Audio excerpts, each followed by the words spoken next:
Hey, welcome back to my Dusty Builder channel. My name's Tom. In this video, I'm going to show you how to set up pump jack scaffolding. So I got some work to do that involves heights. I have to replace some siding, some windows, some flashing. I got a lot of work to do up here. So that's why I decided to buy this. I'll show you everything you wanted to know about pump jack scaffolding. I'll show you how to set it up, the costs involved, and some things you might want to consider if you're going to buy it yourself. So check it out. The package that I bought, it came with 2 poles and 2 pump jacks. It also came with 2 stages or planks. And so I assembled the first one. I still have to secure it to the roof, and we'll assemble the next one together. Okay, so we're gonna make sure this is oriented the right way. Here's the jack for your foot. This area right here is where the stage or the work platform rests, and it's secured with a chain.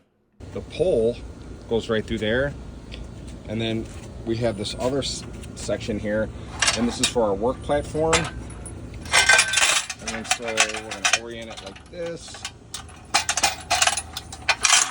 This is going to secure on top of here, and I'll show you how that all goes together.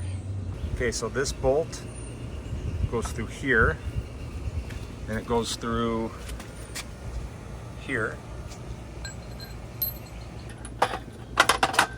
I gotta manually spread it apart. There we go.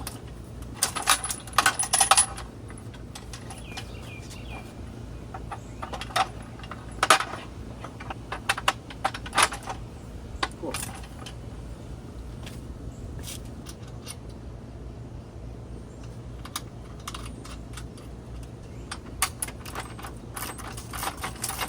We don't gotta go crazy with this thing. We're just making sure it doesn't come apart on us. Okay, so that bolt has these 2 pieces secured together.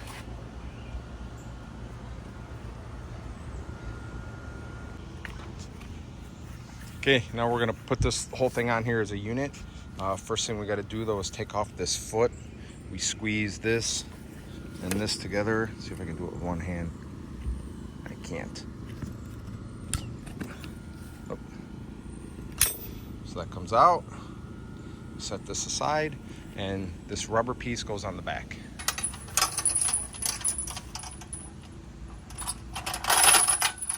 Installing this guy was fairly straightforward, and it was easy to do.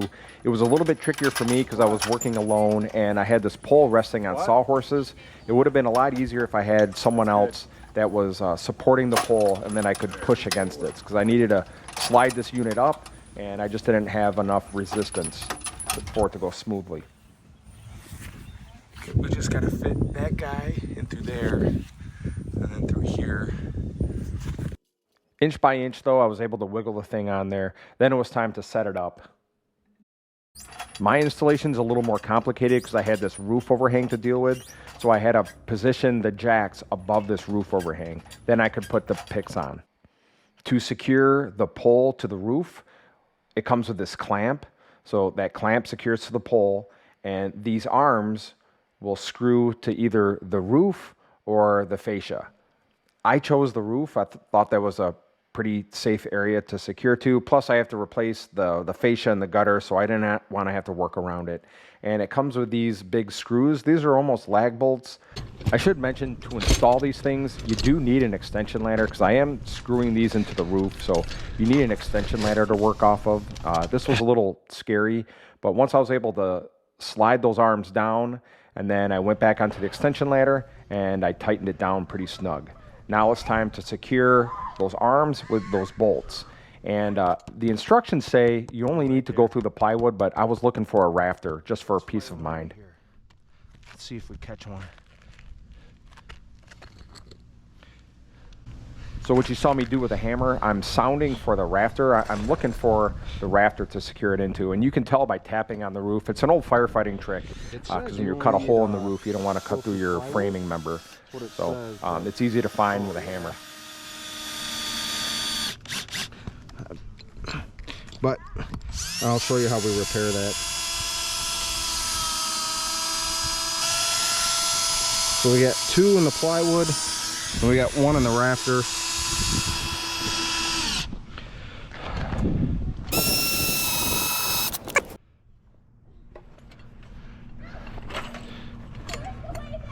Okay, to fix this, when we're all done, obviously we'll pull those out. You could sneak a piece of flashing up there like this. I would sneak it up as far as I could go. You know, eventually these nails are gonna get in your way. I would sneak that up there. I would put a bunch of goop in there, and it'd almost be good to maybe fill these screws with roofing nails, and then just cover the whole thing with goop, because I think that the nail would help plug that hole up.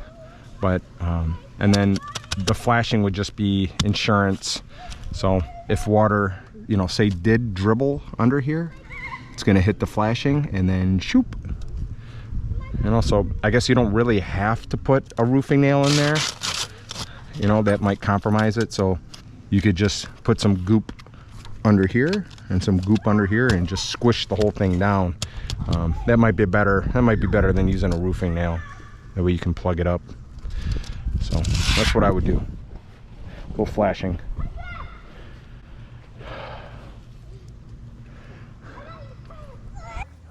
The stages or the work platforms come in a few different widths: 12 inches wide, 14 inches wide, or 24 inches wide.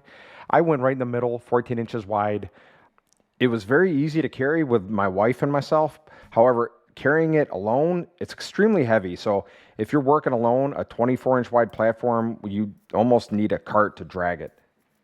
So again, you would normally be able to secure these work platforms on the ground. It would be really easy, but again, we're working around this roof line, so I'm using the scaffolding to kind of monkey this thing up onto where it last thing needs we to gotta go. do, we have to secure this to our pole, and then see, we got our chain here. We got to feed it through one of these holes. Which ones? Looks like we're gonna go through this one. Just jam it in here.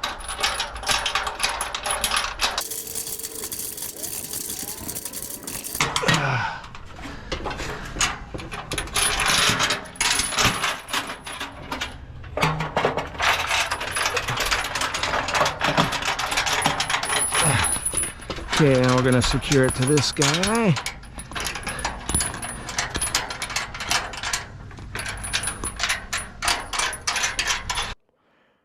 We're going to do the same thing to the other side, and once it's secure, it feels very sturdy.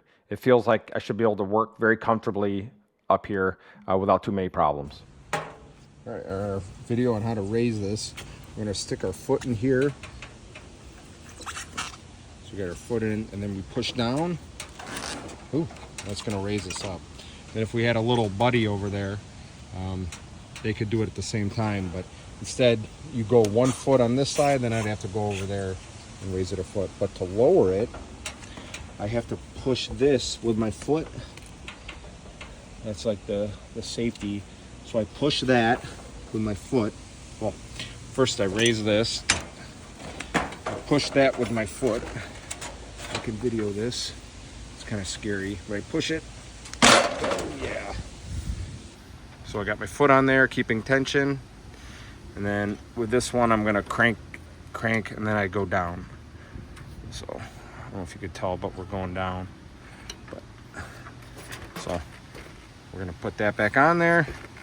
And then I think I'm sitting on the roof right now, so I'm gonna give myself a pump up. All right, that's how you set it up. No big deal. That next platform on the other side of the pole that's a little bit higher, that's a work platform, and that installs the same way. So if you're looking to buy something like this yourself, I didn't have any luck at the box stores. Nobody had them in stock, and I was not confident with any kind of special ordering, so I used the old-fashioned interwebs. I'll provide a link in the description. This is the system that I bought. It is $3,500, so it is not cheap.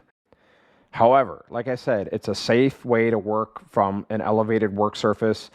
And there's also a lot of different options. Like if you have to work higher, there's poles that are longer, there's poles that are shorter, there's scaffolding that's wider. So I bought this system because it seemed very versatile. I can work from a second story and also be able to build a pole barn without too many problems. Ordering online was fairly easy. It came with a professional delivery service. It wasn't some Amazon guy just hucking it out of his truck. It came from a professional delivery person. And frankly, I couldn't be happier. Going one at a time. Thanks for watching. As always, if you have any questions, I'll do my best to answer them. If you want to follow along, don't forget to blah, blah, blah, and blah, blah, blah.